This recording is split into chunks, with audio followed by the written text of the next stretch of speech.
Rahubat. Greetings, family. Today's lecture, we're talking about spirituality versus religion and what is the difference. So what does it mean to be someone who's spiritual versus what does it mean to be someone who's religious? This topic is kind of crucial simply because people don't know the difference. A lot of religious people will say that they're spiritual, but when you really peer into what they mean by spiritual, you'll find out that they're not spiritual in the definition of the ancient Africans, what our ancestors practiced, what our ancestors taught spirituality. And so it becomes important to try to explain to the people out there what is being spiritual versus what's being religious, and the effects of both lifestyles, because religious people have a certain lifestyle and behavior pattern versus spiritualistic people have a certain lifestyle and behavior pattern. The core to religion, the key to religion, which makes a big distinction between one who's religious versus an individual who's spiritual. The big distinction is the reality of religion promotes beliefs. They always talk about, preachers always talk about, you gotta believe. Yeah. Right? You have to believe. Just believe, just have faith. Believe that just Jesus trust. Christ, Yeah. right. Believe that Jesus, the Lord Jesus Christ died for your sins. And if you're born again, right, you'll be saved. Yeah, you make it to heaven. You'll be saved. Yeah, right. And this is the foundation of religious theology. It's rooted in believing what they say their prophets or apostles taught. Okay? So they'll say God created the heavens and the earth in 7 days. They believe that. They don't know. They have belief in that. Or they'll say they have faith in that particular story. Yeah. That Moses parted the Red Sea. They believe that. It's in the Bible, so yeah. They believe that. Mm-hmm. And this is where the challenge comes into play, because they say that Jesus was betrayed by his disciple Judas, right? Judas betrayed him. That's right. Betrayed them to the Jews, right? The leading Jews, which is the Pharisees and the Sanhedrin. And then they turned him over to the Romans, right? Pontius Pilate and them. Mm-hmm. And then they crucify him, yeah, right? That's right. They crucify him, put him on his cross. And well, he was there for supposedly 3 days. No, he was on a cross for how long? That's what I thought it was. The cross for 3 days. Oh, no, I'm sorry. Well, no, he had to be on there for like a day or whatever. Yeah, he was on the cross, right. They took him off the cross. Yeah. That whole days thing is kind of messed up. Cause they said they took him off on Friday and they rose Sunday, so that's like 3 days. So that's so bottom line is they took him off the cross, aka he was dead. Yeah. Right? They said he gave up the ghost. He was dead. And then what did the spear of destiny, where the Roman soldier they stabbed him with it on the side to make sure he was dead. Yeah. Right? They took him off the cross.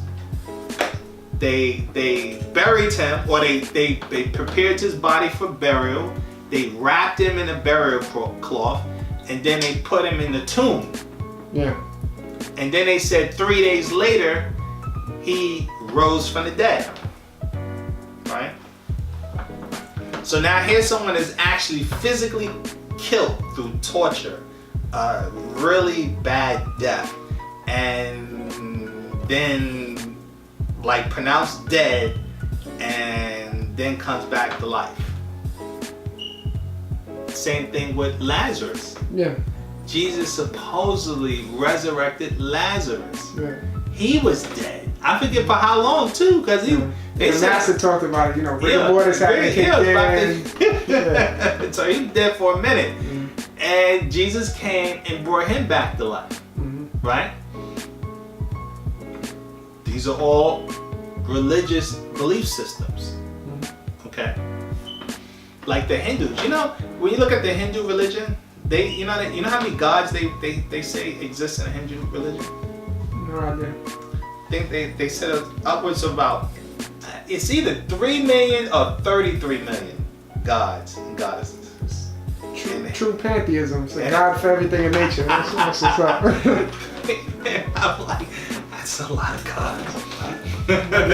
You have somebody keeping track of all of them? I guess. I was watching this history about Chinese culture, right? Religious culture, and it was talking about the different what they call the Wudang priests. Yeah, on the Wudang Mountain. Right, the Wudang priests on the Wudang Mountain.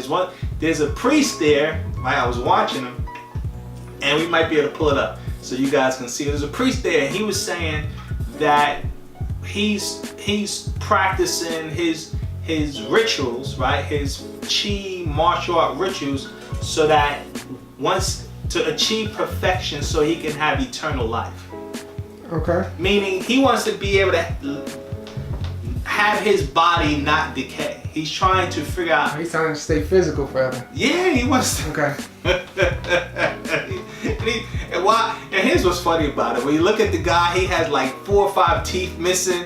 Oh wow. So he's already been decaying past. Okay. I'm like, but this guy's serious. He really thinks that he can do some kind of martial art, whatever, and he's not gonna deteriorate.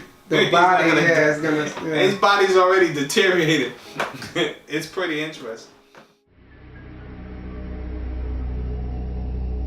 Taoist monk Li Xuantong practices Kung Fu for one reason: to prolong his life forever.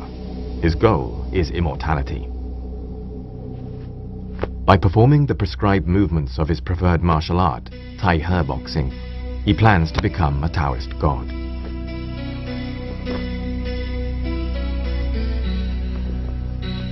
Master Li believes that through constant training he can maintain good health. But for him, long life is not enough. One of the most important features of Taoist religion is a belief in physical immortality, and Master Li believes that he can achieve it through meditation, fasting, and through perfection of his Tai He boxing.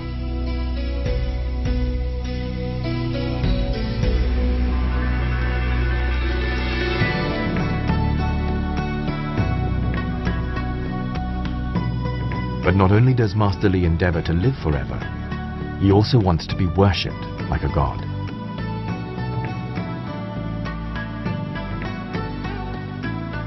I want to become a Taoist god. Next time you come, I may not be here. I'll go into the remote mountains to practice. They're trying not to die. That's their belief system. They're trying not to die.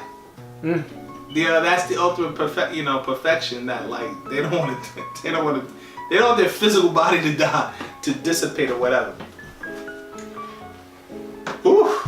Religious beliefs, like the Hindus, some of these yogi masters, that these guys will stare at the sun. They're staring at the sun to see. I don't know what they do. Yeah, unfortunately, a lot of our people, they get into that sun gazing. Oh my goodness. Yeah. To the point of blind, like they lift their arm up and they hold their body in a certain position until it stiffens in that position. It's some weird yogi practice. I don't know what the Okay. But religion, the core, when you begin to analyze religion, what you realize the core of religion is based around belief systems. Okay. Belief systems. And we've argued for years as Nuwaupians, this is the problem with religion. Where our ancient African ancestors, prior to 6,000 years ago, that you gotta prior to 6,000 years ago. Underline, bold, and emphasize that. We focused on not that which we believed, but that which we knew. Our spirit, we had spiritual practices that focused on what we knew when it came to natural nature, right? Now, when you look at Africa as a whole, all African traditional cultural practices are rooted in spirituality, and they call it animism, where they say that, like animism, I think it comes from animation, animate, to life, that all things in existence, everything in nature, natural nature existence, has animated energy life. All things have animated energy life. That's in African teachings. Okay. That is not a Western philosophy and doctrine, because the Western doctrine, as we know, focuses on hardcore religious belief systems, and they have specifically codes of conduct and ideologies that come out of the Bible, right? Like I said, they believe that God told Abraham to kill his only son Isaac to show a test of loyalty, right? Mm-hmm. And so, and then he was about to kill his son, sacrifice his son, and then God said, "Oh, all right, you don't have to kill him." Yeah, pass the test. Yeah, test of loyalty. I guess this God has to test. Wow, I got to test someone's loyalty to tell them to sacrifice their own son. So these are belief systems. Now, what's the problem with belief system versus being someone who's spiritual? The problem, I argue, with belief systems, and us as Nuwaupians that we've always argued, is that someone can believe something wholeheartedly, but it be 100% wrong. 100% wrong. And that kind of mentality is what has caused so much turmoil that we see on the planet, because of the simple fact that people feel that if you don't have their religious beliefs, you're not gonna survive, you're gonna go to hell, you're blasphemous or whatever. So for instance, when you look at historical issues when it comes to religion, you have something they call the Crusades. The Crusades, the Christians thought they wanted to take Jerusalem from the infidel, Muslims, right? Yeah. That was like the war leading up to with Saladin and them, right? Yeah, that's what that war was about. You had King Richard Lionheart. They're gonna take Jerusalem, and I mean, it was a bloody wars. I forget how long those wars were lasted, like the Crusades. Mm-hmm. I think it started like 1000 AD, and it went for quite some time. So hundreds of years?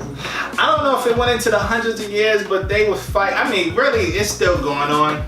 This war between the Arab and the Caucasian over religious ideologies, control of religion and land and resources. Okay, yeah, because they still say Palestine and the whole, what they call the Middle East, they all still fighting over there. They still fighting over there. And the Christians, the whole thing with the Crusades is the Christians, they believe that God willed them to conquer and spread Christianity throughout the world. That everyone must be baptized. Mm-hmm.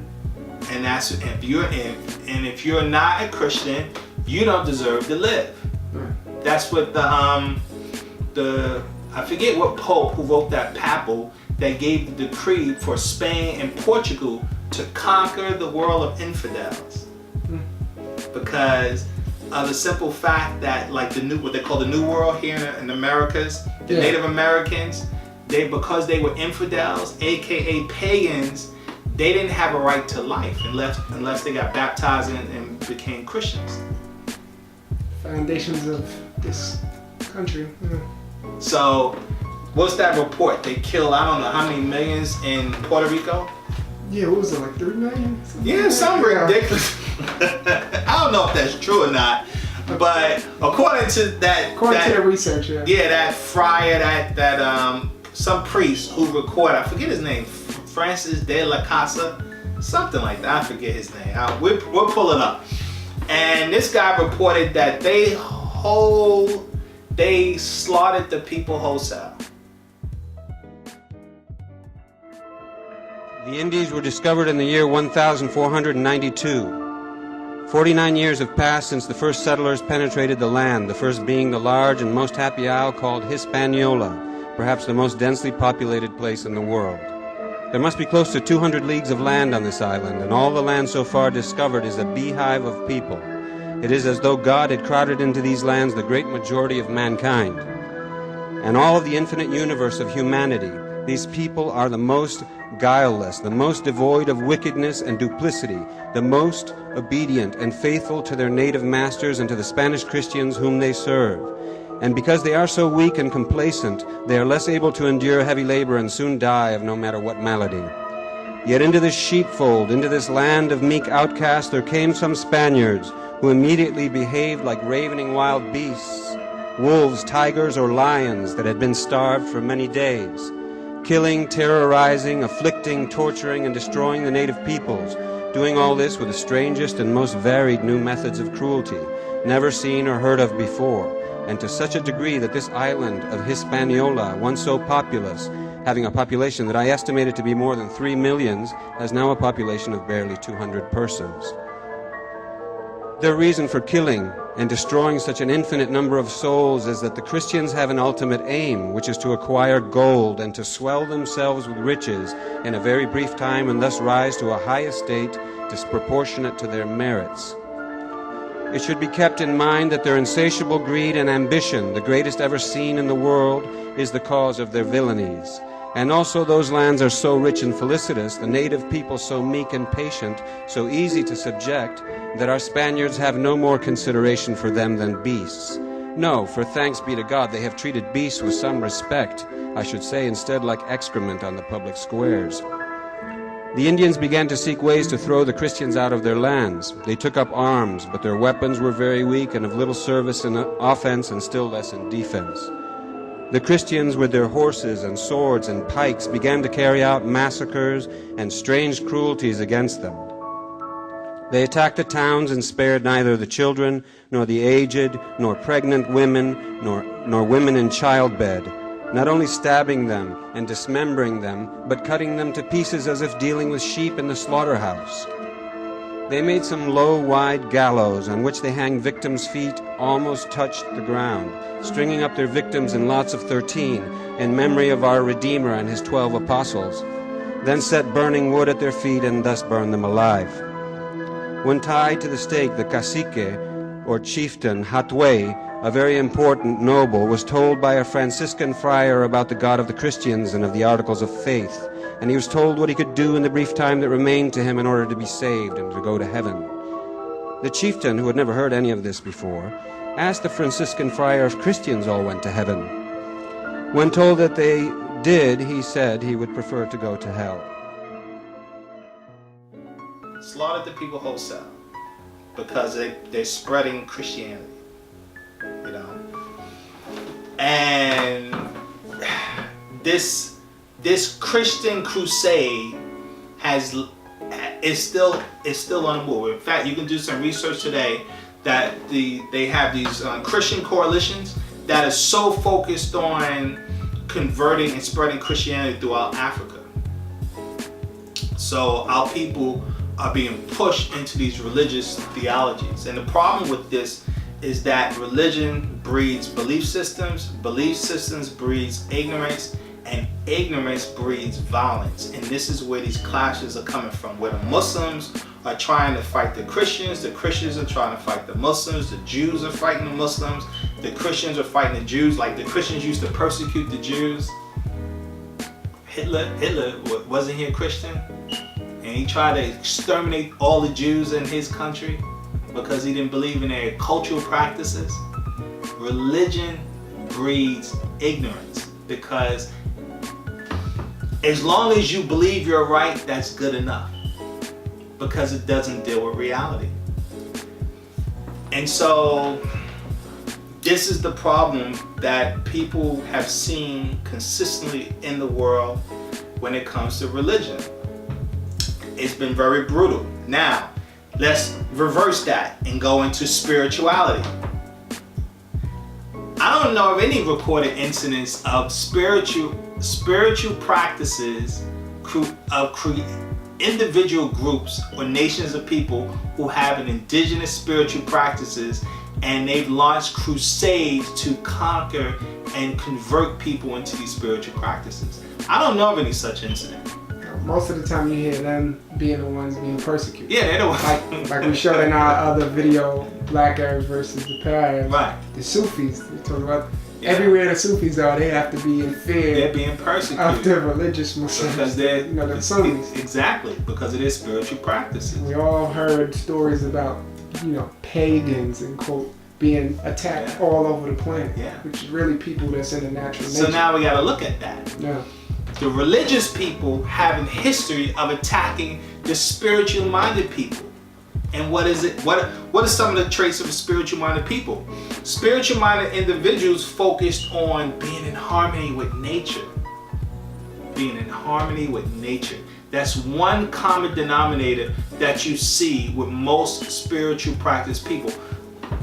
Maybe I'll correct that. Not so much being in harmony with nature, but identifying nature as a spirit force, an energy force for life. Like we get our life from nature as a whole, and it's to respect nature. And you see that with the Native Americans. They had a spiritual practice.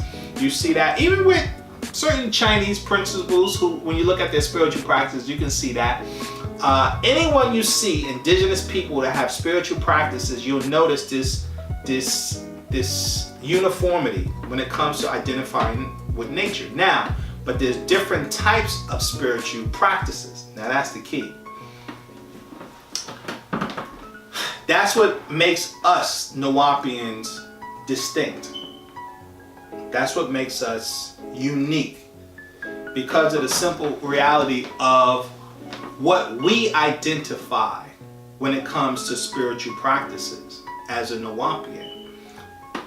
And I think this is extraordinarily important for our people out there to know, and for Nuwaupians, for you guys to press the issue, because I don't think we press the issue that being a Nuwaupian is one who has a spiritual way of life. And that spiritual way of life, we teach as Nuwaupians, is the solution to all of the problems that we're dealing with. The problem though, when you look at Nuwaupians as a whole, we're not really adhering to a lot of our spiritual practices. And that's key. Because what did religion do to us? What the religion did to us is caused us to start making decisions based on belief systems. As opposed to facts. As opposed to actual facts. And we're making decisions on beliefs throughout our whole lives. Like I was just watching there's I believe a lawsuit going on with Cheerios. Okay. Or the that pesticide Roundup? Yeah. They used that pesticide Roundup as a pesticide to spray on crops, right? And they was spraying in crops in this big lawsuit in somewhere in South America. Okay. Where the individual sued the Roundup company, and he won like $200 million. Oh, goodness. Because they found out Roundup causes cancer. But here's the point. The people who make Roundup knew it caused cancer. But of course, that's not a giant concern, right? But here's the other point, right? Why are people getting cancer from the products that use this pesticide? It's real simple, because they're eating the products that use the pesticide, right? Yeah. And it's causing cancer. But what's the problem with that? The problem is that when you and I go to the supermarket and we buy Cheerios, because they said Cheerios is one of those products, you buy whatever kind of product out there, and we just buy it on face value, not really knowing what the process is when it comes to making that product. We literally have complete faith that this product is not going to kill us.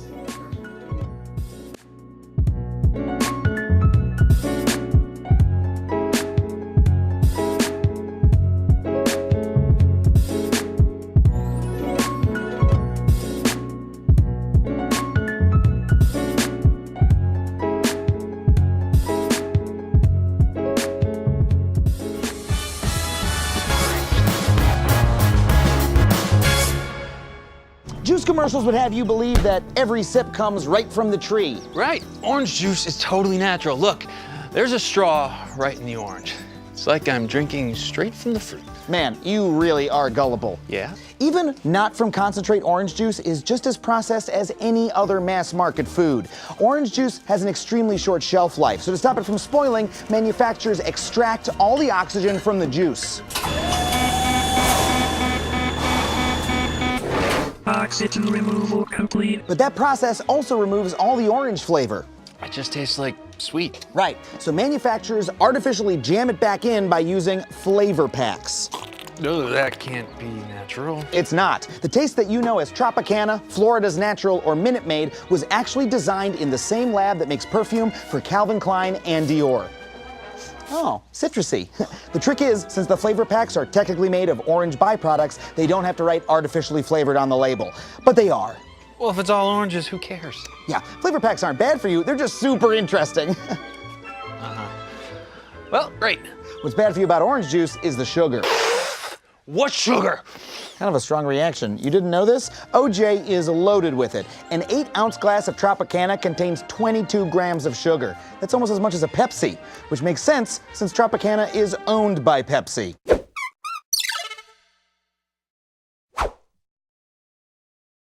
Well, you know, chemicals are all around us, and now some health experts warn those chemicals you put on your body and use around your home can find their way inside your body and even hurt you. In tonight's special report, Pick Your Poison, News 3's Latoya Silman shows us the ones you should really try to avoid.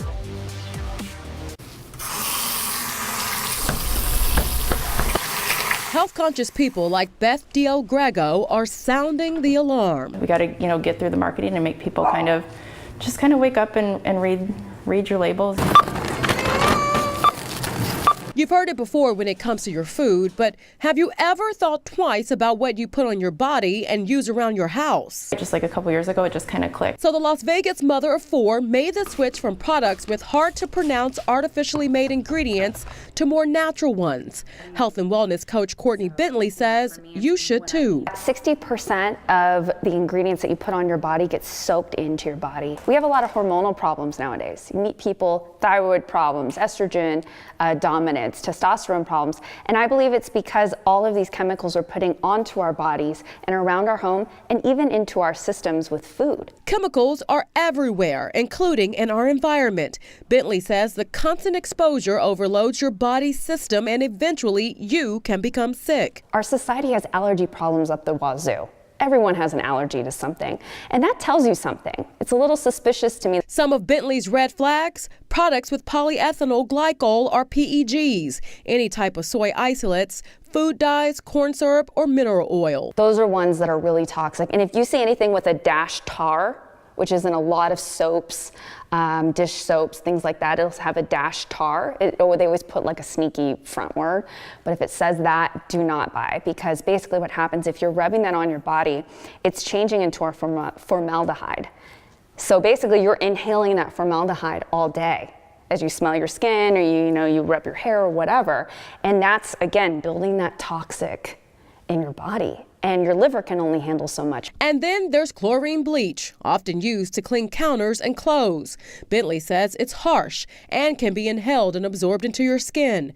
That's why moms like Beth won't use it. There's also research touting the harmful effects of chemicals from researchers like the Harvard School of Public Health and Project Tinder, a collaboration of leading scientists, health professionals, and environmental advocates. We do that uniformly. All across the board, just eating all kinds of things, consuming everything.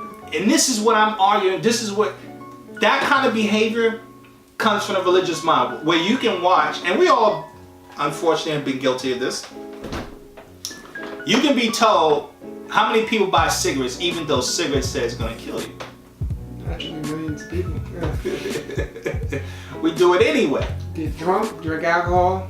Yeah, so what I argue, that kind of behavior was created because of the religious mind, a belief system. Meaning, the person who's smoking the cigarette, do you really believe they think they're gonna die? Of course not. No. Not instantly. No, they don't think. They honestly, I'm believing, people honestly think maybe they'll die, but not me. I'll be alright. This is why we do it. I mean, literally, just a blind belief. Regardless of the facts, we still do things that are not good for us simply because of the fact that we believe we'll be okay. We literally, irregardless of the evidence that tells us differently. And I think this is why a lot of us still support what I call this destructive culture in society here in the United States.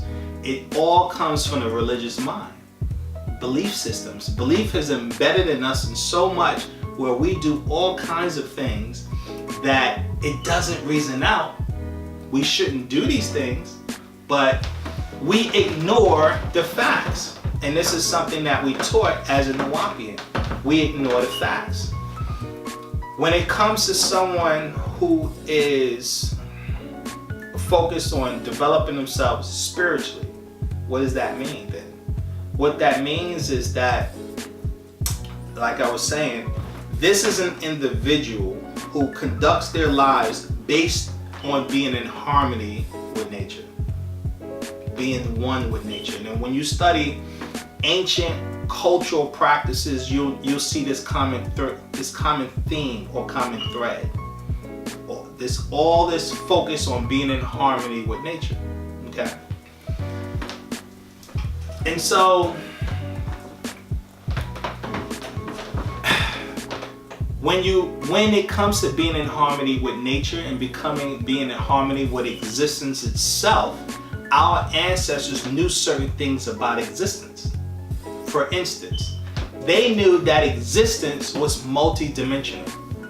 They knew that there was more to existence than this one dimension. There was more to existence than what we call the third dimension, right? This is something our ancestors knew. And they strive to develop themselves physically, right? To unify the physical part of their nature because they acknowledge, that they had a spiritual part of their nature. And so they developed themselves where they was in harmony, not just with the physical world or the material, what we call the material world, but they was in harmony with the spiritual reality. Now in today's culture, because of religion, people are completely ignorant about the spiritual worlds or higher spiritual dimensions. They don't even know what that is. We used to know what that is, but simply because of the fact that we had a culture that taught us spiritual practices, that put us in harmony and in tune, not just with the material realm that we're on today, the realm that I like to term the cellular molecular realm. Cellular molecular realm. That's the material realm, okay? But then you have the atomic, subatomic realm. Atomic, subatomic realm. Can we give people a quick description of what's the difference between those two? The only difference between any of these things is vibration. It's vibratory density. No different than a human body. And I've said this on other of our lectures. If you look at what is spirit and soul, we talk about it. Okay? And so for instance, you have the human body. You have your hand, which is flesh, right? But then you have your nails, right? Then you have your tongue, then your teeth, then your eyes. Now, all of these are what makes up the human body, correct? Yeah. But they're different materials. They're different materials, but the human being would be incomplete without these things. If you took the eyeballs out, you'd be incomplete as a human. You took my hands off, I'll be incomplete as a human, right? You took all the teeth out, you'd be incomplete. So to make the whole you need all this material, okay? And they have different densities. And that's the difference between the material. It's vibration and its density, and that is the same thing when it comes to your spiritual essence. Your spiritual essence it's your electrical field. It's the electrical field, because what is the human body anyway? Deep down, the core essence of the human body. It's all atoms. It's all atoms, and atoms are made of what? Energy. Protons, neutrons, electrons. Exactly. Protons, electrons, and neutrons. Electrical energy. The body's electric. Something that Dr. Say used to say all the time. The body is electric. But the electric part of you is what we call the spiritual part. That's the energy part. And it's material. It's just a different type of material. And the electrical part exists, but it doesn't exist in this dimensional plane, on a third dimension. What we've always taught, the spiritual essence of you phases into another higher plane of existence, which we call the plane of force. Okay, we call the plane of force. That's the next plane. That's the realm that people talk about seeing when they say, I saw a ghost. That's the realm that those entities are vibrating in or existing in. Or when someone says they died, right? They came out of body and I saw my grandmother or whatever. What they call a near-death experience. When someone comes out of the body, now they're in their energy body. It's physical on that realm. It's made of a different vibratory substance. It's very real, right? Why do you think people are having trouble and challenged with identifying with this? Religion cuts you off from the spiritual realms. Literally. Because religion says that in order to go to heaven, what must happen? You gotta die. You have to die. It doesn't teach you can go to heaven while you're alive. Of course not. So religious theologies do not have spiritual practices that teach them that there are other realms of existence. They don't teach that. But within our ancient spiritual sciences, this is something we always taught. That there are other levels of existence. The problem is that in this culture, religion has made us ignorant to the differences. And this is something that, as Nuwaupians, we've always taught. Now, let me just say this. Religion goes into it.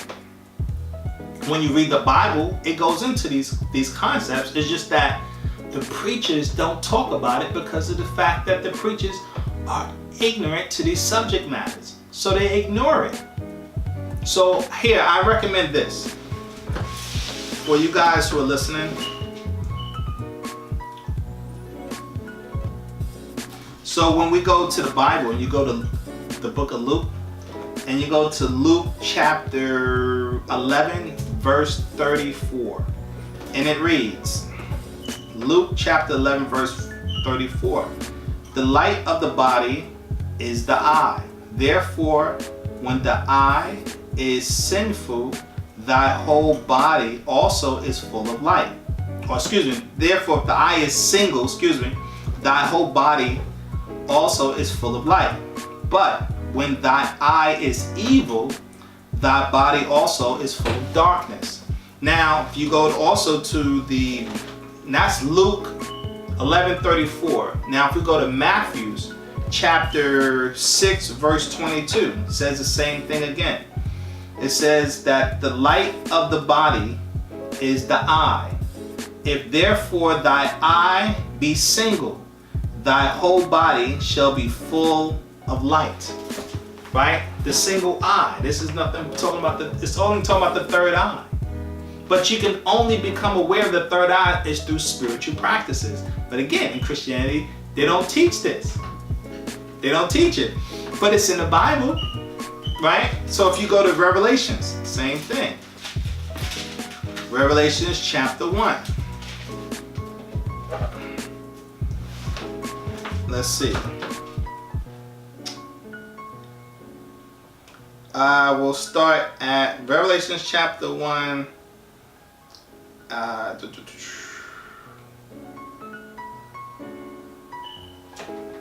We'll read from verse 1.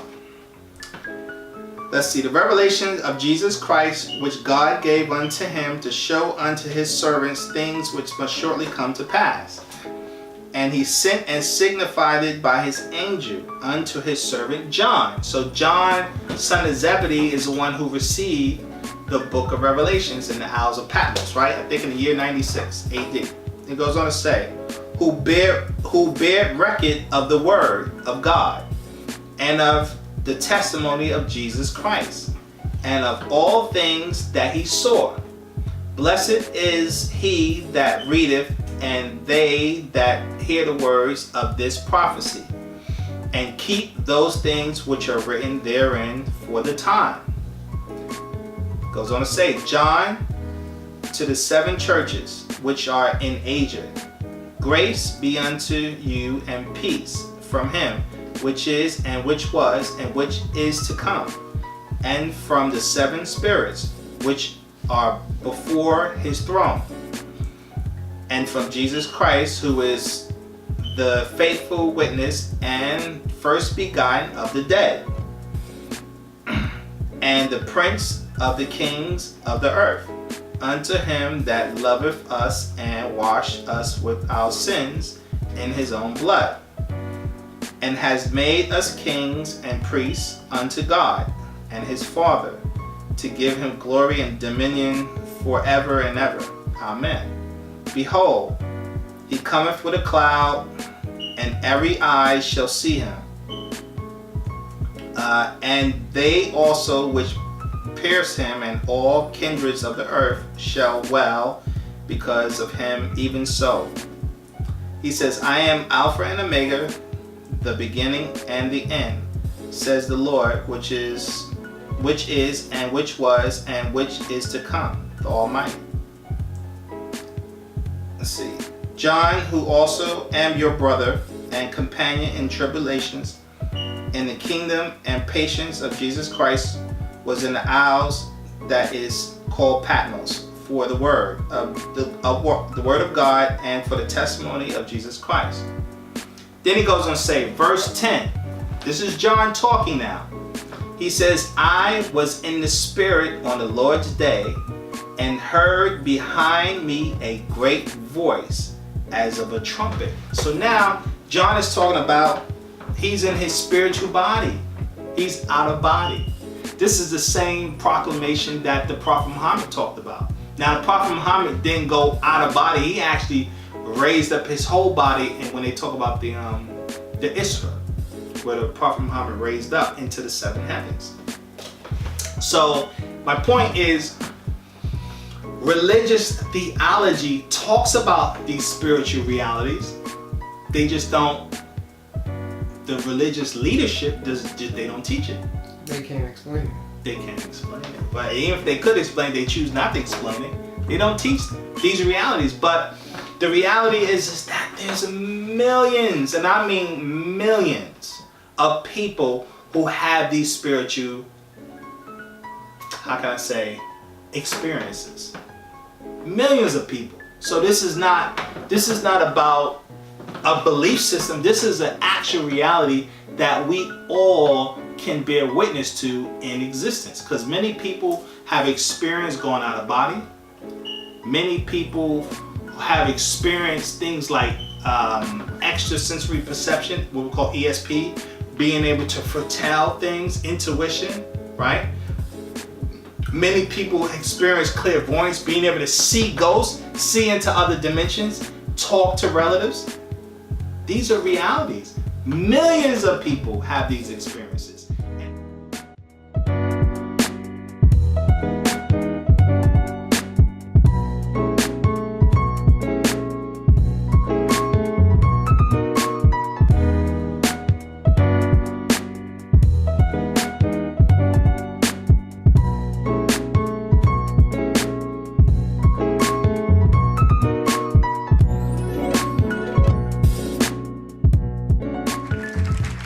I'm very happy to be here. My name is Russell Targ, and I'm a physicist, and it's my great pleasure to tell you about the remarkable work we did at Stanford Research Institute investigating psychic abilities. We did that for the CIA, Defense Intelligence Agency, NASA, and many, many other intelligence agencies, part of the U.S. government intelligence system. The work we did at SRI involved things like finding a downed Russian airplane in North Africa with code books on it, locating a kidnapped American general in northern Italy, looking into a Soviet weapons factory in Soviet Siberia, describing the construction of a huge Soviet submarine in northern Russia, and we even looked at on a Chinese atomic bomb test 3 days before it was scheduled to go off, and described correctly that it was going to fail. So we did quite a lot of useful things for the government during our 23-year program. The ability we're talking about is a natural psychic ability that we all have, in spite of what you may have heard to the contrary.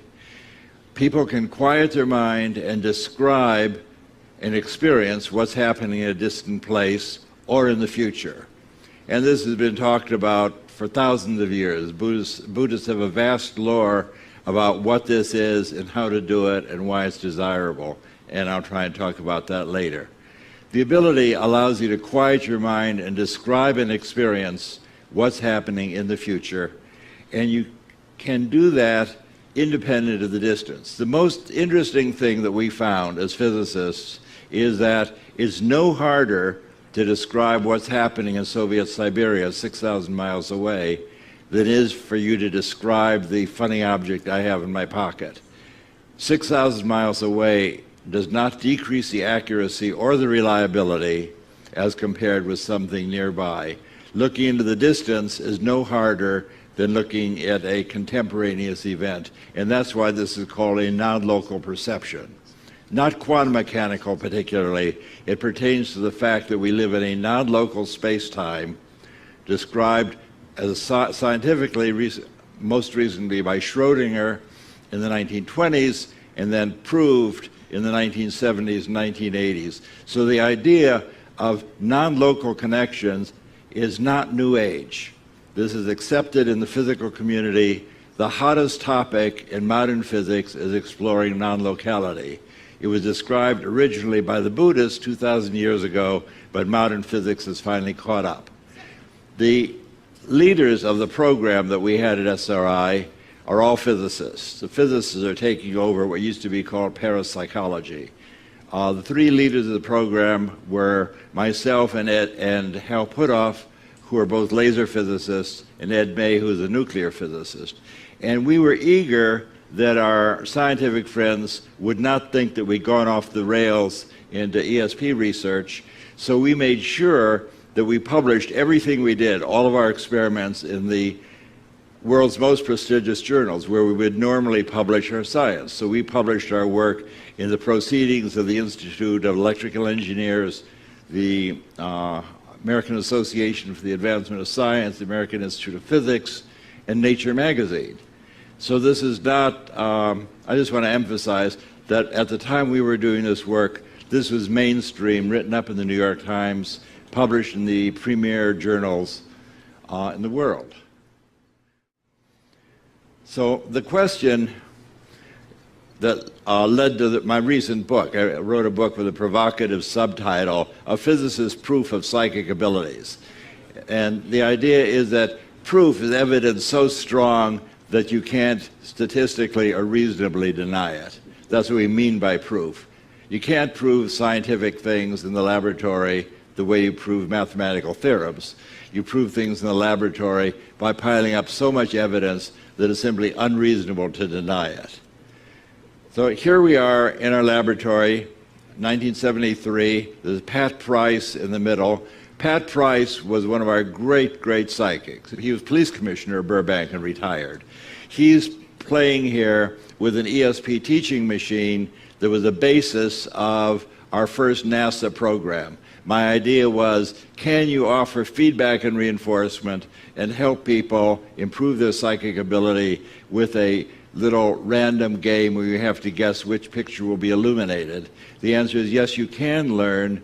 And the great good news for you today is that game is now available as a free application for your iPhone. So I posted that as a little gift. It's called ESP Trainer, and you can just download it and have it on your iPhone. It'll ring a bell when you get the right answer and show you a pretty picture. So that's Pat Price. Price was an extraordinary psychic. He lived in a psychic bubble. He was an inspiration for me as to what ESP looks like in an evolved person. We were once called by the Berkeley Police Department, where Patricia Hearst was kidnapped, and they said, "We're so desperate, can you help us with your ESP program?" It shows how desperate they were. And Pat Price and Hal Puthoff and I drove to Berkeley, and Price said, "Let's see your mug book." He's a no-nonsense guy, had been in lots of police stations. "I want to see the picture book with all the usual suspects."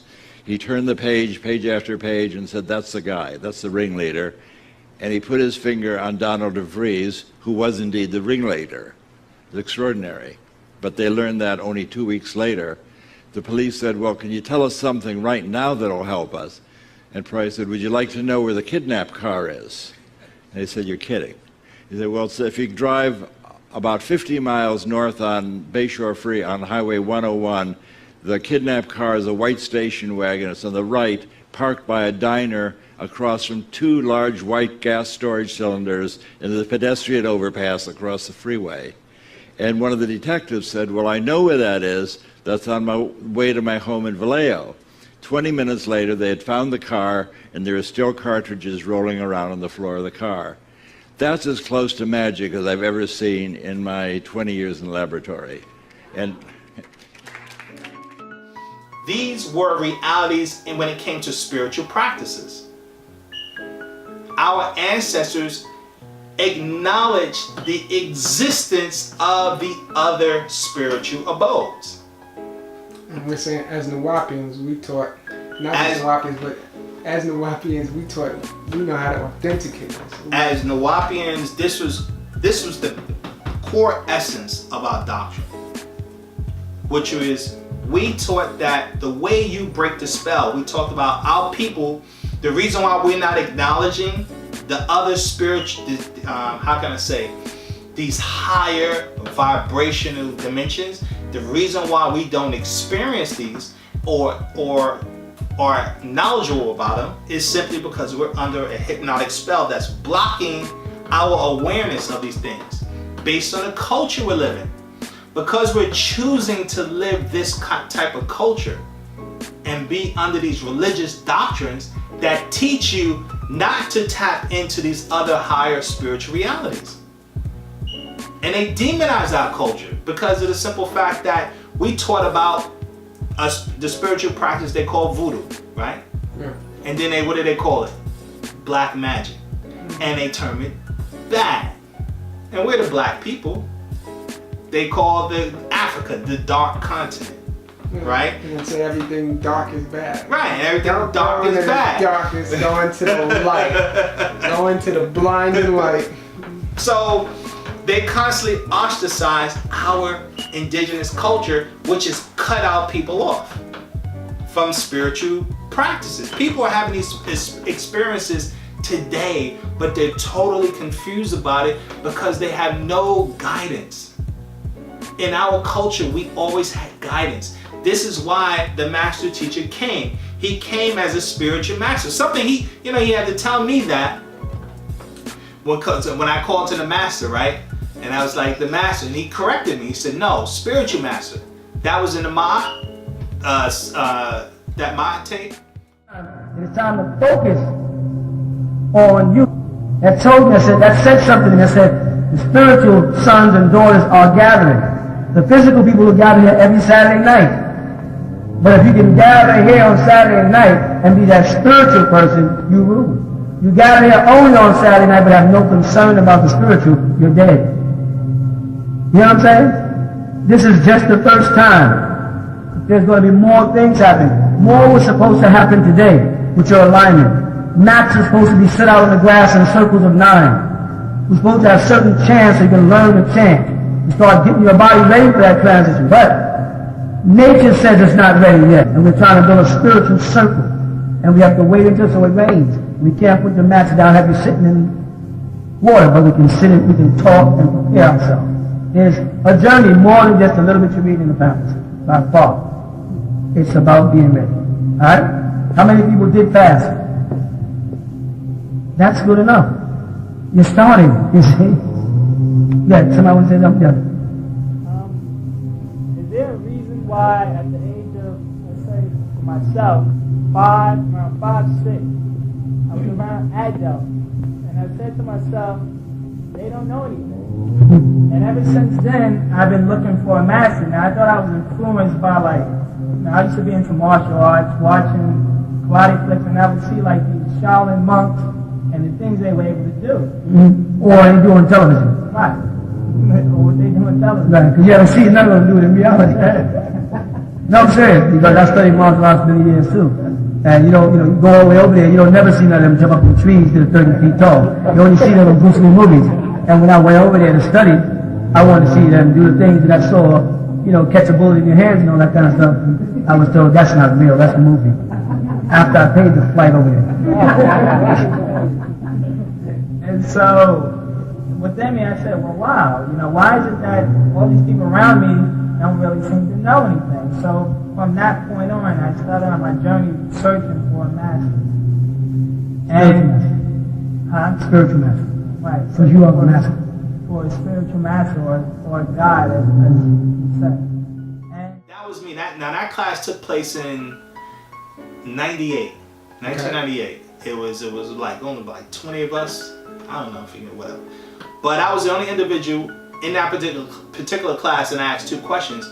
And I called him the master. I was talking about my experience, but whatever. But he corrected me and said, no, he's a spiritual master. And many individuals, I think a lot of students, they've had a hard time comprehending that the core essence of our doctrine is about spiritual development.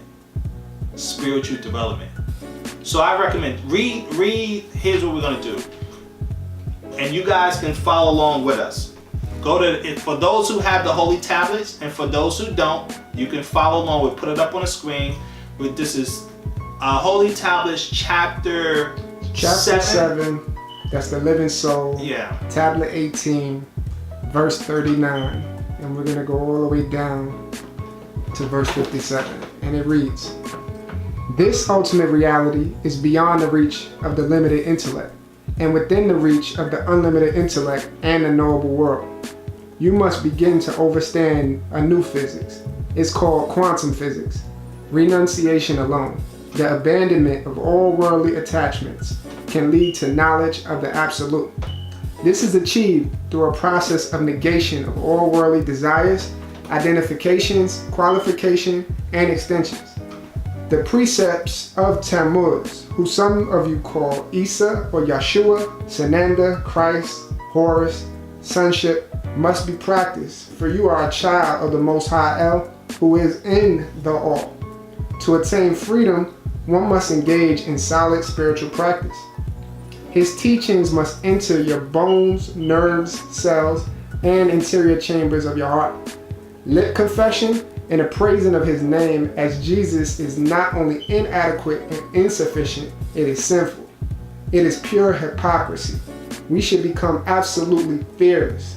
This is life in reality.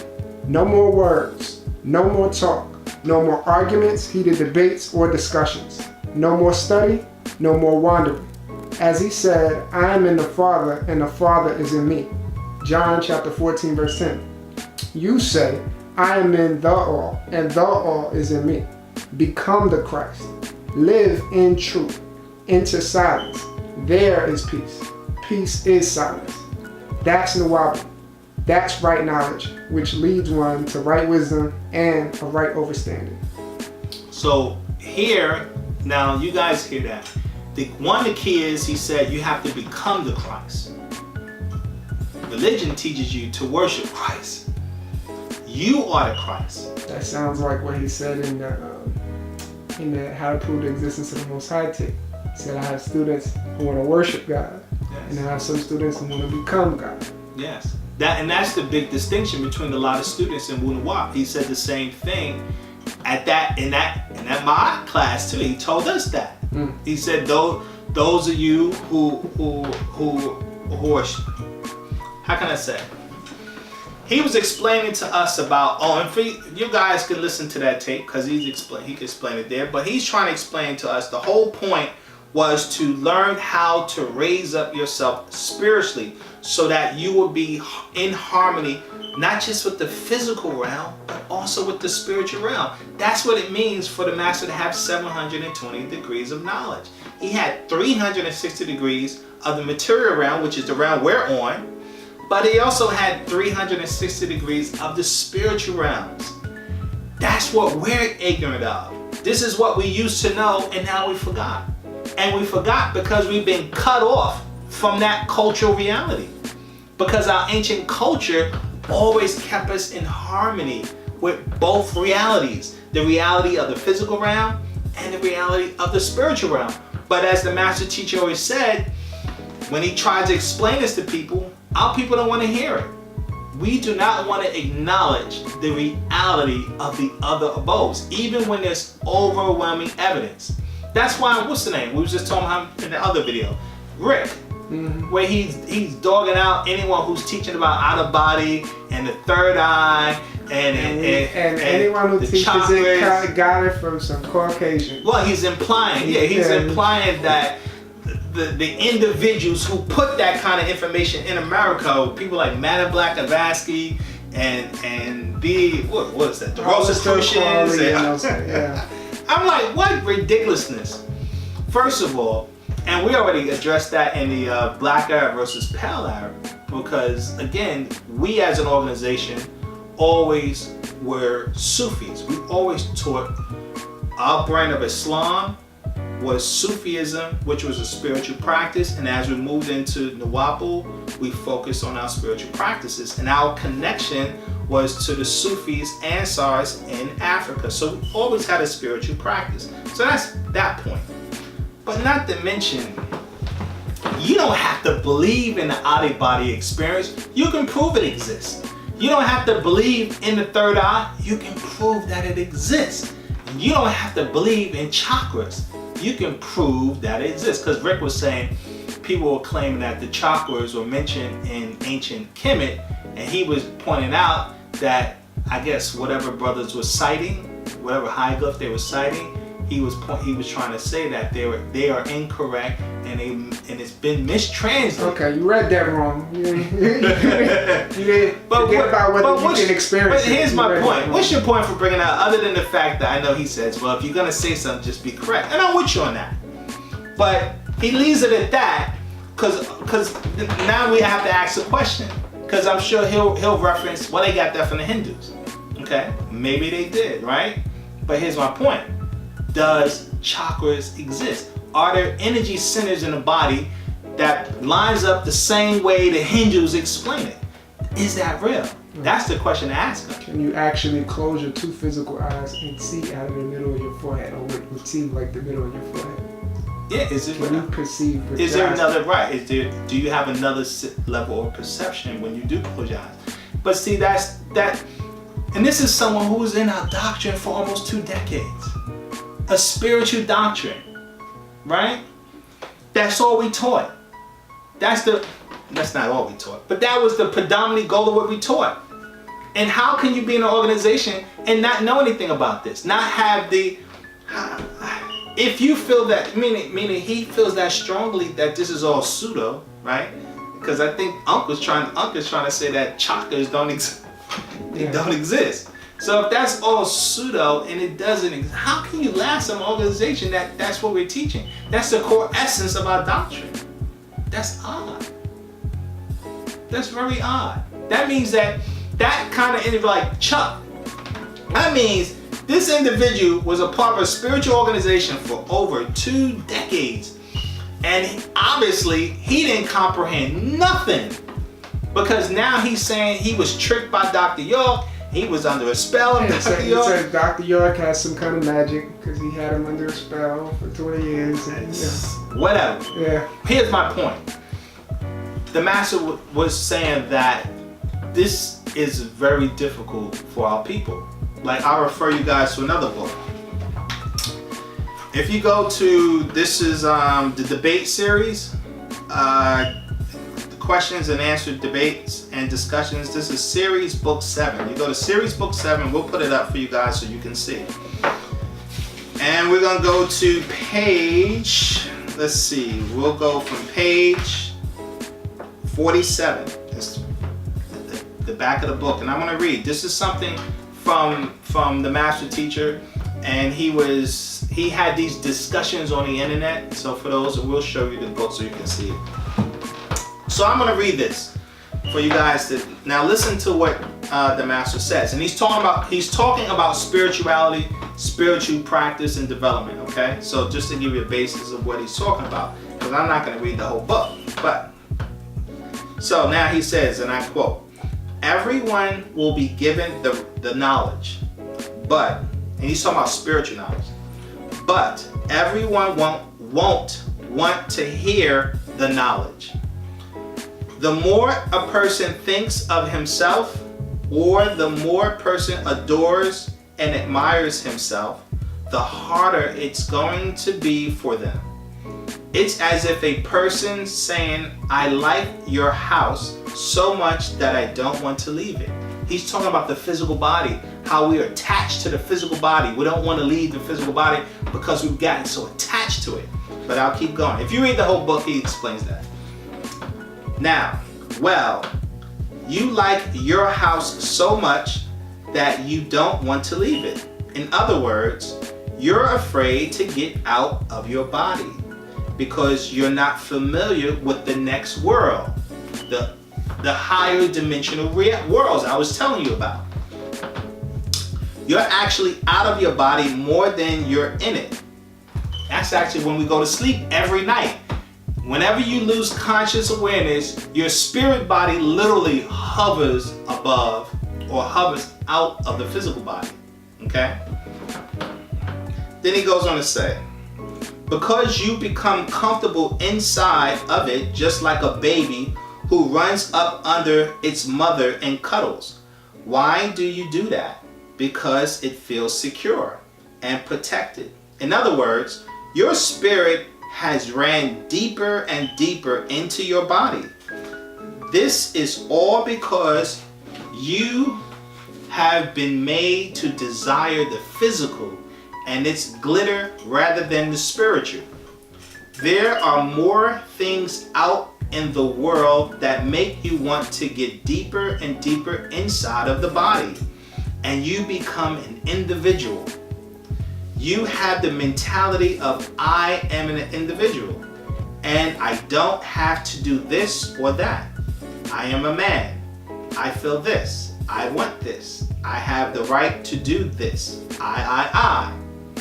Everybody's problem is they want to be the savior and they don't even know how to save themselves. I am not saying not to help people, but what I'm saying is that you need to get your own soul together. Now that this is something that each person can do. Over the years, I have written warnings to people that the hourglass is almost empty. I've said there are only 20 years left. There are only 13 years left. There are only 9 years left. And now here we are at the end of 1995, and there will be only 4 years left because the year 2000, blah, blah, blah. So, in this particular book, he's trying to explain to us the importance of tapping into the other dimensions so that we can escape. You would learn how to escape all the atrocities and suffering that has been hitting the planet, which we all have experienced since 2000. Just the wars, the famines, the natural disasters. It's just been worse after worse after worse. Just constant destruction that we're living under, you know? But again, the master teacher has been trying to teach this concept that you have a spiritual nature. Okay? We have a spiritual side of ourselves, and we have the ability, once we do our certain spiritual practices, to tap into the other dimensional realities. But unfortunately, as he was trying to explain, we have become so physical, so caught up in the physical world that nothing else matters other than what we deal with our physical senses, our see, hear, taste, touch, and smell. We only focus on what the reality is on this realm, and that's where the problem is. It's like, I guess, our conversations about how we're so focused here that most people black out right in sleep. You have no concern for what is existence like outside of this world. Listen, over and over again, the master teacher over and over again has been trying to teach about this spiritual reality. Let me just say this. If you get the book, we put out a book called The Science of Creation, okay? And if you go to page 25, and I'm just going to read one sentence, and it says this on page 25. It says that the spiritual plane may be visited without death. The spiritual plane may be visited without death. Totally against what the preacher says. That's it. It's the opposite. Yeah. It's a reality. People would get on the mass about these spiritual teachings, but what you find out, especially most individuals who left the doctrine, they were materialists. There was nothing spiritual about them. That's why they left. It's not for them. They're so material. All they can focus on is this realm, this level of reality. Because if you talk to them in spirit, if you say anything spiritual to them, they're like, well, prove it. What kind of silliness is that? That's not for anyone to prove to anyone. It's for you to prove to yourself. Just do self-authenticate. You have this spiritual development is about self-authentication through doing the necessary rituals, the prayers, the meditation, the fasting, the correct diet, proper exercising, no negative thoughts. Silence, like I said. No negative thoughts. Right? Let go of the Caucasian realities. All of the things that attract us. Stop worrying about American Idol. Stop worrying about who said what on Snapchat. Stop worrying about what Olivia Pope is gonna do on what's that, Scandal. Yeah. Stop worrying about whether LeBron James is gonna, win the what they said he gonna. They say he gonna win MVP this coming year. Stephen A. Y'all gotta let all that go. Stop worrying about the next thing Trump is gonna say. Right. It's keeping us down. That's why you can't raise up when you go to sleep, because of the simple fact when you go unconscious in sleep, you're still thinking about this realm. That's why we constantly dreaming about this reality. It blocks us from connecting to the other reality because we've overwhelmed ourselves with these perceptions. And this is happening all over the planet. Is suffering from this. And that's what makes us unique as Nuwaupians. The only ones who was teaching this type of spiritual reality, that there is other levels of existence in the higher dimensions that you have the ability to visit, that you have the ability to tap into. That's why when you now read the actual facts that we put out, I recommend reading the actual facts. We've got the emotional energy, the actual facts, what's called frequencies, tones, frequencies, vibrations. We'll put those books up. The other one we put out, the spiritual you after the physical you die. Yes. That book. We got another one. A couple of the master secrets. Yeah.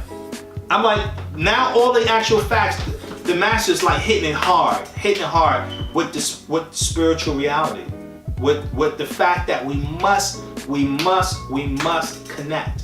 He talks about his own reality and experiences and the Akasha records and proof. Yes, we must connect with the other abodes, and this is done through spiritual practices.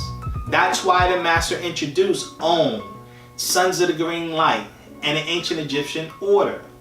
He introduced those particular schools of thought to teach you what are the spiritual practices you're supposed to do, so you can learn how to make contact with the other higher dimensions. Because he's explaining constantly that when we call what do we think the Nuwaupu is? These are beings that exist on other dimensional abodes. Science is catching up. And for those who need the Caucasian for authentication, what's that? No, he's not Caucasian. Japanese. Yeah, Mikhail Kaku with string theory. They're now admitting, yes, there has to be other dimensional realities. He already theorized. And what else could we do? We can also unlock the secrets of the Big Bang. You see, Einstein's equations break down at the instant of the Big Bang and the center of a black hole. The two most interesting places in the universe are beyond our reach using Einstein's equations. We need a higher theory, and that's where string theory comes in. String theory takes you before the Big Bang, before Genesis itself. And what does string theory say? It says that there is a multiverse of universes. Where did the Big Bang come from? Well, Einstein's equations give us this compelling picture that we are like insects on a soap bubble, a gigantic soap bubble which is expanding, and we are trapped like flies on flypaper. We can't escape the soap bubble, and that's called the Big Bang theory. String theory says there should be other bubbles out there in a multiverse of bubbles. When two universes collide, it can form another universe. When a universe splits in half, it can create two universes, and that, we think, is the Big Bang. The Big Bang is caused either by the collision of universes or by the fissioning of universes.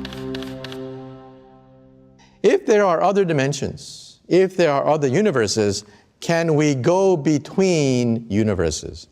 Well, that, of course, is very hard. However, Alice in Wonderland gives us a possibility that maybe one day we might create a wormhole between universes. This is a wormhole. Think of taking a sheet of paper and putting two dots on it. The shortest distance between 2 points is a straight line. But if I can fold that sheet of paper, then perhaps I can create a shortcut through space and time, called a wormhole. This is a genuine solution of Einstein's equations. We can actually see this in string theory. The question is, how practical is it to go through one of these things? We don't know. In fact, there's a debate among physicists today. Stephen Hawking, many physicists are jumping into the game of trying to figure out whether it's physically possible to go all the way through a wormhole. Because if you could, then you might be able to use this as a time machine. Since string theory is a theory of everything, it's also a theory of time. And time machines are allowed in Einstein's equations, but to build one is extremely difficult. Far more energy is required than a simple DeLorean with plutonium. Galaxies and all. They're there. They're getting there. I mean, listen, the secret government already knows these realities. Anyone who studies what's going on with the secret government, then you'll know that this is all true. For those who want to look at conventional science, that's why the master talked about study quantum physics. Because quantum physics basically is tapping into that reality. What they call it? The split. What do they call that? It's an exam that quantum physicists do called the split. Oh, I forget what the name of that thing. We'll put it up. The split something experiment. We'll put it up so you can see. Because what they've learned is that thought influences reality. Thought influences reality.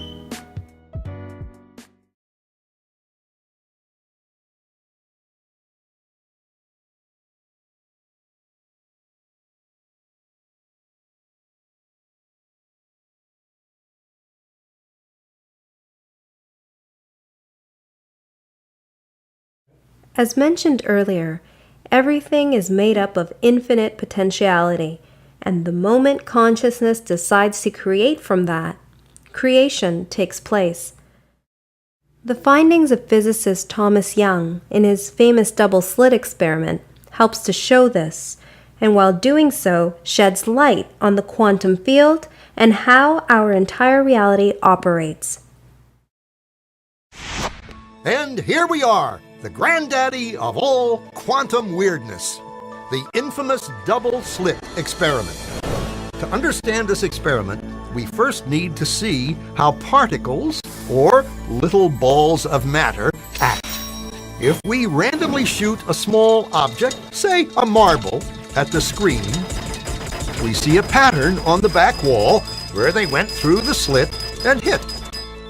Now, if we add a second slit, we would expect to see a second band duplicated to the right.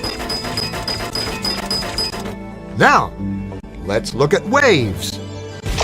The waves hit the slit and radiate out, striking the back wall with the most intensity directly in line with the slit. The line of brightness on the back screen shows that intensity.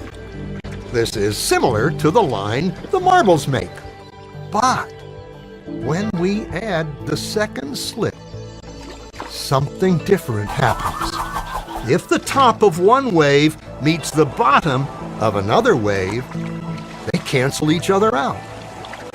So now, there is an interference pattern on the back wall. Places where the two tops meet are the highest intensity, the bright lines, and where they cancel, there is nothing. So, when we throw things, that is, matter, through two slits, we get this, two bands of hits. And with waves, we get an interference pattern of many bands. Good so far. Now, let's go quantum.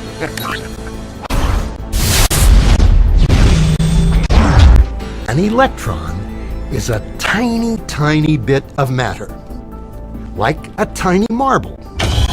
Let's fire a stream through one slit. It behaves just like the marble, a single band. So, if we shoot these tiny bits through two slits, we should get, like the marbles, two bands. What? An interference pattern! We fired electrons, tiny bits of matter, through.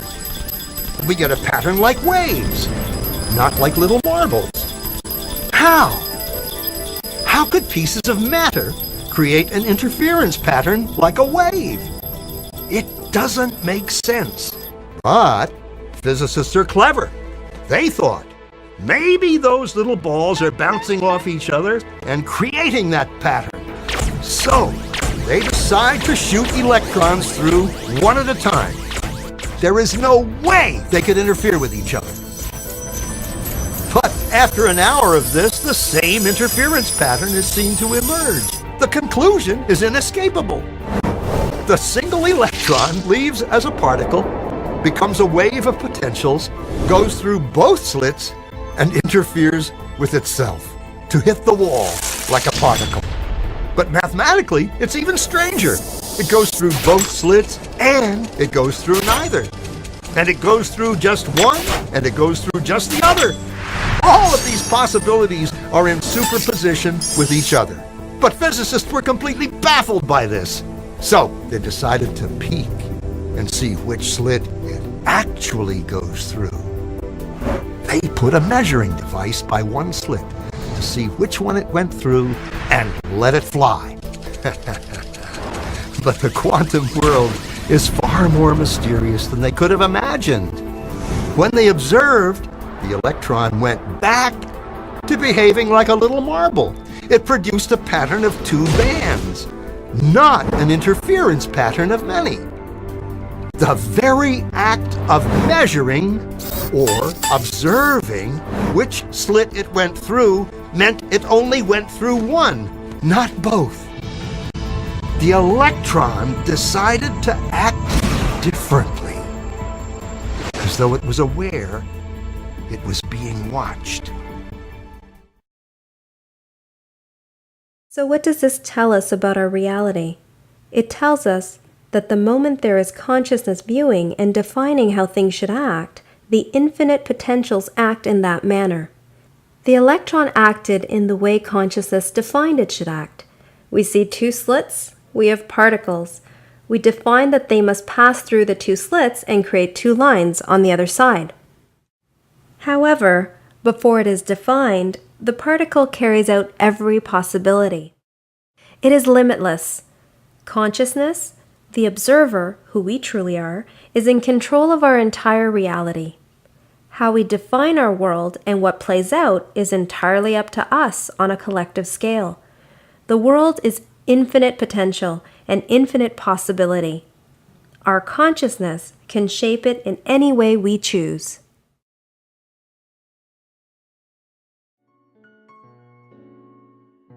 So whatever your thoughts are will be your reality.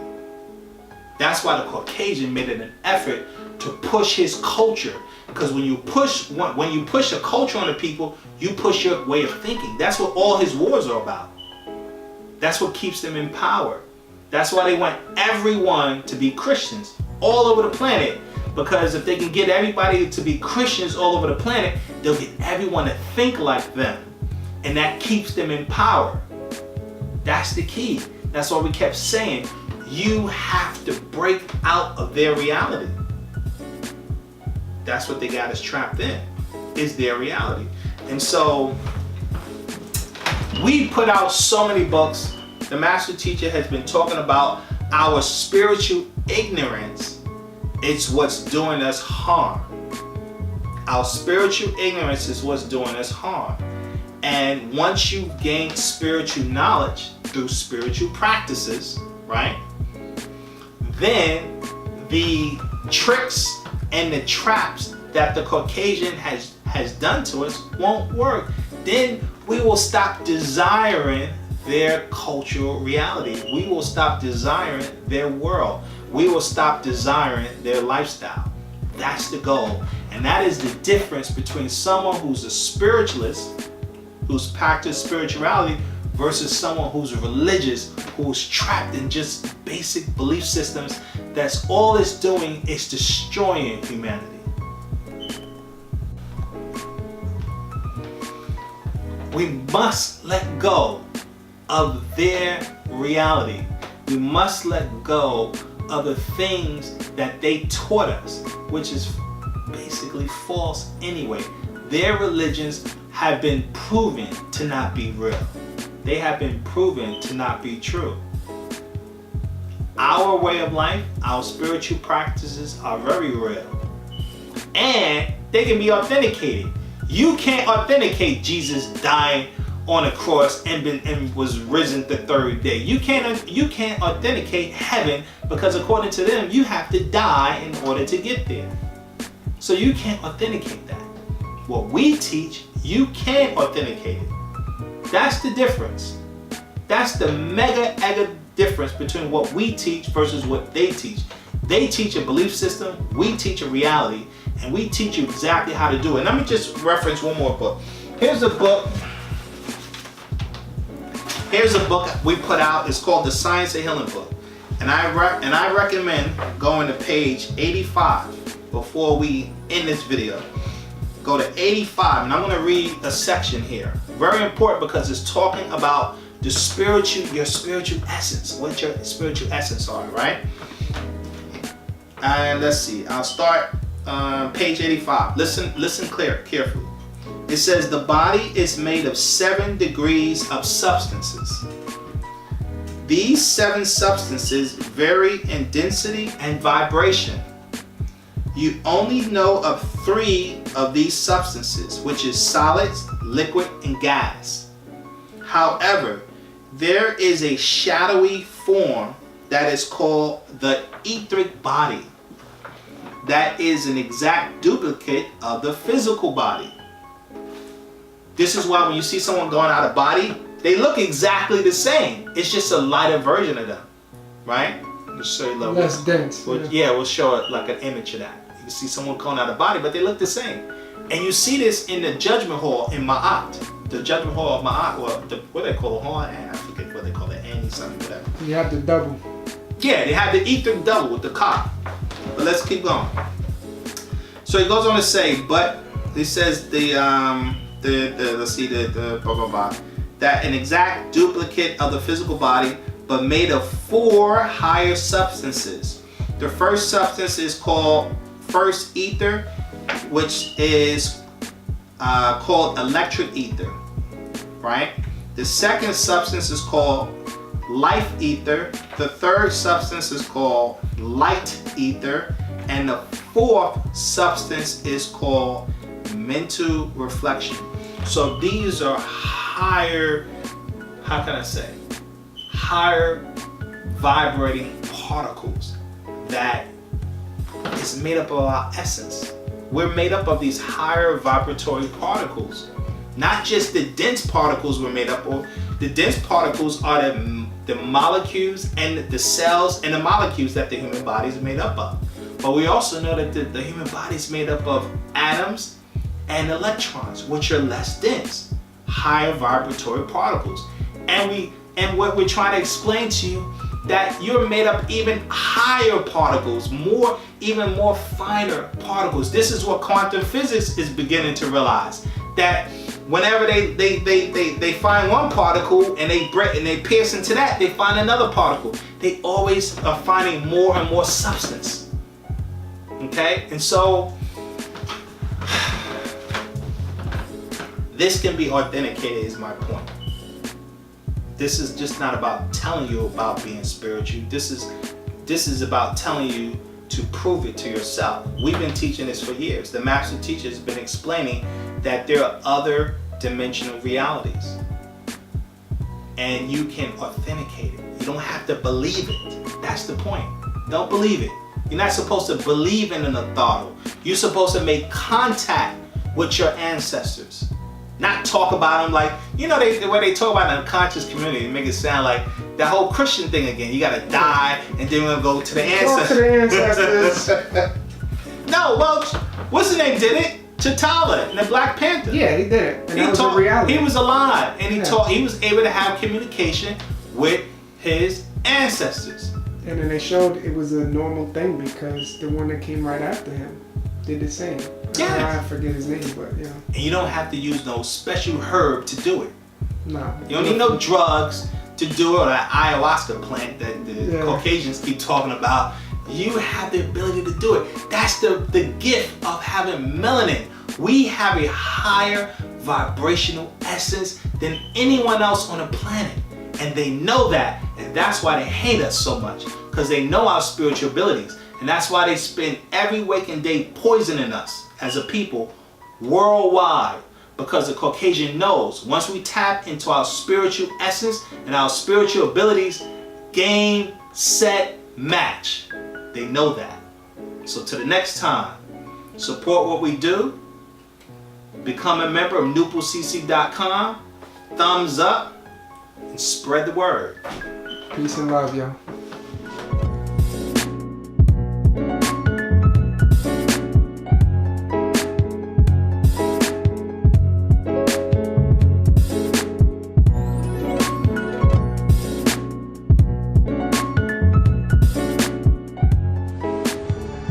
In discussing the large-scale structure of the cosmos, astronomers sometimes say that space is curved, or that the universe is finite but unbounded. Whatever are they talking about?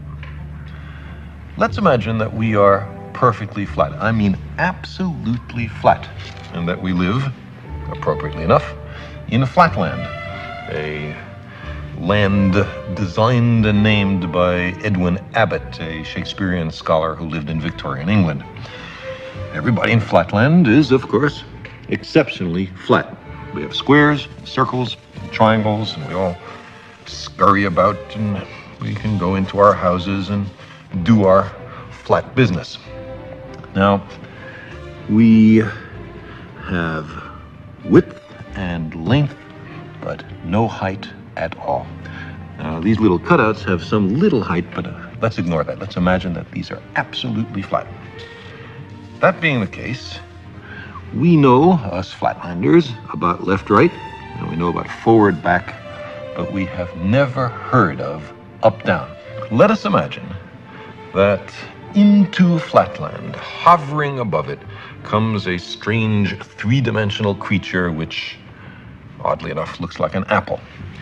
And the three-dimensional creature sees an attractive, congenial-looking square, watches it enter its house, and decides in a gesture of interdimensional amity to say hello. "Hello," says the three-dimensional creature. "How are you? I am a visitor from the third dimension." Well, the poor square looks around his closed house, sees no one there, and what's more, has witnessed a greeting coming from his insides, a voice from within. He surely is getting a little worried about his sanity.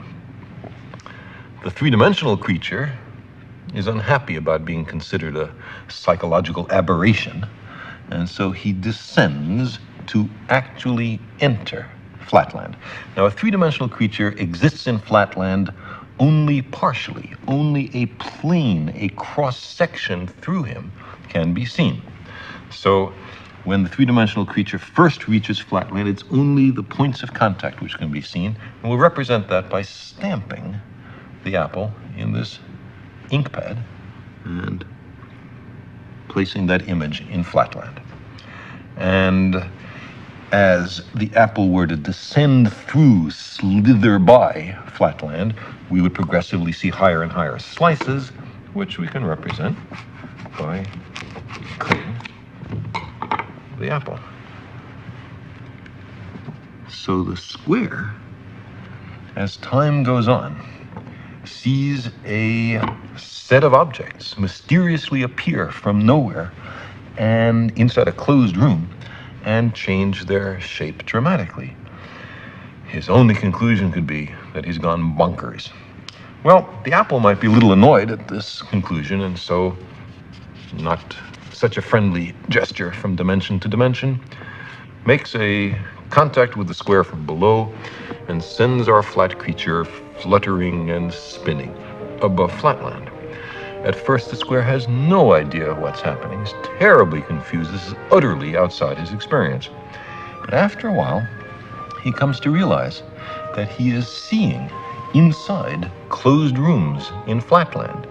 He is looking inside his fellow flat creatures. He is seeing flatland from a perspective no one has ever seen it before to his knowledge. Getting into another dimension provides as an incidental benefit a kind of X-ray vision. Now our flat creature slowly descends to the surface, and his friends rush up to see him. From their point of view, he has mysteriously appeared from nowhere. He hasn't walked from somewhere else. He's come from some other place. They say, "For heaven's sake, what's happened to you?" And the poor square has to say, "Well, I was in some other mystic dimension called up." And they will pat him on his side and comfort him, or else they'll ask, "Well, show us, where is that third dimension? Point to it." And the poor square will be unable to comply. But maybe more interesting is the other direction in dimensionality. What about the fourth dimension? Now, to approach that, let's consider a cube. We can imagine a cube in the following way. You take a line segment and move it at right angles to itself in equal length. That makes a square. Move that square in equal length at right angles to itself, and you have a cube. Now, this cube, we understand, casts a shadow. And that shadow we recognize. It's, ordinarily drawn in third grade classrooms as two squares with their vertices connected. Now, if we look at the shadow of a three-dimensional object in 2 dimensions, we see that, in this case, not all the lines appear equal. Not all the angles are right angles. The three-dimensional object has not been perfectly represented in its projection in 2 dimensions, but that's part of the cost of losing a dimension in the projection. Now, let's take this three-dimensional cube and project it, carry it through a 4th physical dimension. Not that way, not that way, not that way, but at right angles to those three directions. I can't show you what direction that is, but imagine that there is a fourth physical dimension. In that case, we would generate a four-dimensional hypercube, which is also called a tesseract. I cannot show you a tesseract because I and you are trapped in 3 dimensions. But what I can show you is the shadow in 3 dimensions of a 4-dimensional hypercube or tesseract. This is it. And you can see it's 2 nested cubes, all the vertices connected by lines. And now the real tesseract in 4 dimensions would have all the lines of equal length and all the angles right angles. That's not what we see here, but that's the penalty of projection. So you see, while we cannot imagine the world of 4 dimensions, we can certainly think about it perfectly well.